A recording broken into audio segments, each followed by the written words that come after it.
मेडिस्टैंड अपनी बीमारी को समझिए। अस्सलाम वालेकुम ख़वातीन हज़रात, प्रोफेसर अज़ीज़ुर रहमान फॉर मेडिस्टैंड अपनी बीमारी को समझिए। आज हम एक बहुत ही कॉमन सी कंडीशन के बारे में बात करेंगे, वो है फूड पॉइजनिंग। पहले तो मैं ये बताना चाहूँगा कि फ़ूड पॉइजनिंग से मुराद क्या है। मुमकिन है कि आपको कॉन्सेप्ट जो हमारा एक साइंटिफिक कॉन्सेप्ट है उससे मुख्तलिफ हो। वो फूड पॉइजनिंग से मुराद हम ये लेते हैं कि खाने में से कोई ऐसी चीज़ आई जो कि आपने खाई और उसके बाद फौरी तौर पे आपको एक किस्म की उल्टियों के अटैक शुरू हो गए। तो ये क्या होता है, खाने में या तो पहले से जरासीम आ चुके होते हैं उस खाने में, और वो जरासीम जो है उन्होंने एक टॉक्सिन्स, कुछ केमिकल बना दिए होते हैं, जो कि केमिकल जो हैं उनकी वजह से आपको एकदम से वॉमिटिंग होती है। और अपेरेंटली उस खाने की रंगत में, उस खाने के टेस्ट में, उस खाने की स्मेल में कोई तब्दीली नहीं आई होती। वो खाना देखने को बिल्कुल ठीक लग रहा होता है। तो फूड पॉइजनिंग में जरासीमों के अलावा कोई केमिकल भी ऐसे हो सकते हैं। जैसे आपने कहानी सुनी होंगी, फलां जगह एक दफ़ा एक ही देग से बंदों ने खाना खाया, 100 बंदे बीमार हो गए। तो इन सब को फूड पॉइजनिंग कहते हैं। या तो जरासीम होते हैं पहले से जिसकी वजह से वो टॉक्सिन बन जाते हैं, या कोई केमिकल जो कि मिल जाता है जिसकी वजह से पॉइजनिंग हो जाती है। तो ये टिपिकली खाने के बाद आमतौर पे, अच्छा ये बताना चाहूँगा, तो जो जरासीमी फूड पॉइजनिंग है ये आमतौर पे उस खाने से आती है जो खाना ठंडा सर्व होता है। बेशुमार मसाले हैं, मैं किसी एक का नाम लूँगा तो ये ना समझिए कि वो उस पर्टिकुलर चीज़ को मैं ब्लेम कर रहा हूँ। जैसे दही बल्ले हैं, रस मलाई है, और फ्रूट चाट है, या आइसक्रीम है। ये वो चीज़ें जो ठंडी सर्व होती हैं, सैलड्स हैं। तो ये वो चीज़ें जो ठंडी हैं, इनमें जरासीम आमतौर पे पलते हैं। वो चीज़ जो डायरेक्ट तंदूर से या चूल्हे से या अवन से आती है, उसमें आमतौर पे फूड पॉइजनिंग नहीं होती। मसलन अगर रोटी आप तंदूर से आई, जिस मर्जी सर्कमस्टांसेस में, वो रोटी से आमतौर पे फूड पॉइजनिंग नहीं होती। तो खाने के बाद कुछ घंटों के अंदर बंदे को वॉमिटिंग शुरू हो जाती है।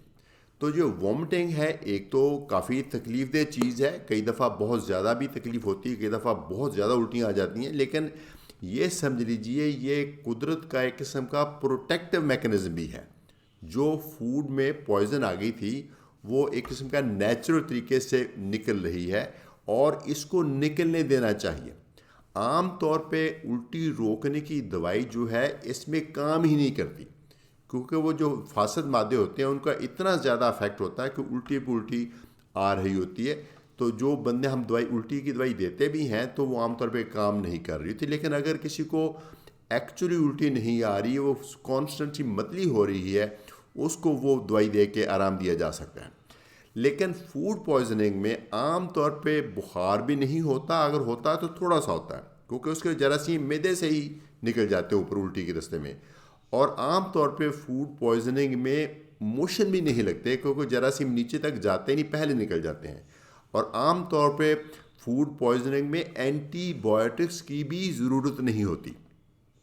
ये बड़ी इंपॉर्टेंट बात है, क्योंकि एक नेचुरल तरीके से अगर आपके जो जरासीम है, अब वो तो जो आपको प्रॉब्लम दे रही चीज़ वो एक्चुअली जरासीम खुद नहीं है, उनकी टॉक्सिन्स हैं। अगर आप जरासीमों को एंटीबायोटिक दे के मार भी देंगे, जो टॉक्सिन बन गई है वो जब तक नहीं निकलती तब तक आपकी उल्टियाँ कंटिन्यू रहेंगी।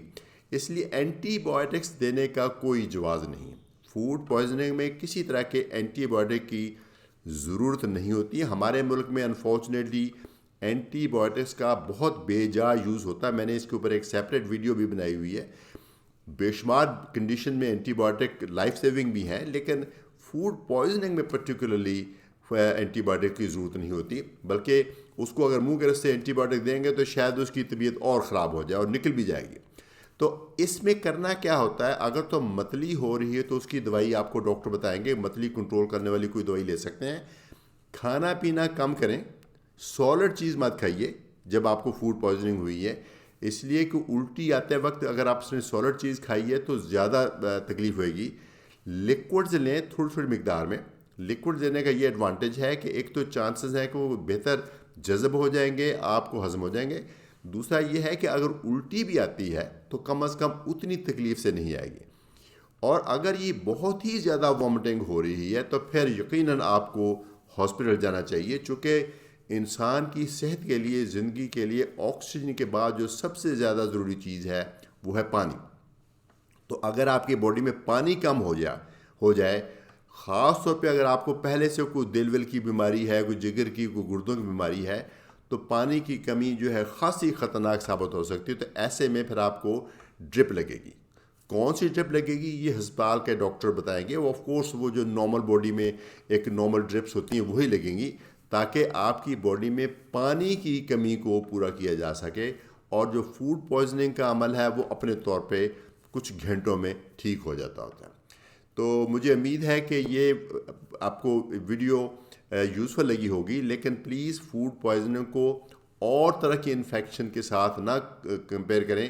کسی کو اگر موشن لگے ہوئے ہیں جس میں بلڈ آ رہا ہے یا جس میں بہت تیز بخار ہے، اس میں یقیناً اینٹی بایوٹک کی ضرورت ہوتی ہے، وہ آپ کو ملیں گے، آپ کو ڈاکٹر دیں گے۔ لیکن جو سمپل فوڈ پوائزننگ ہے جس کا میں نے آپ کو ایک بتایا ہے کہ کس طرح ہوتا ہے، تو اس میں عام طور پہ اینٹی بایوٹک نہیں، صرف پانی لینا ہوتا ہے، نمکیات لینے ہوتے ہیں، ORS لینا ہوتا ہے، یا پھر اگر زیادہ ہے تو ڈرپ لگانی ہوتی ہے، تو بندہ خود ہی ٹھیک ہو جاتا ہے۔ اس کے بعد آئندہ کے لیے کوشش کریں کہ کھانا کھاتے وقت پرہیز کریں، ایسی چیز نہ کھائیں جس سے فوڈ پوائزننگ ہونے کا خطرہ ہو۔ شکریہ، اجازت چاہوں گا۔ پروفیسر عزیز الرحمان، فار میڈسٹین، اپنی بیماری کو سمجھیں۔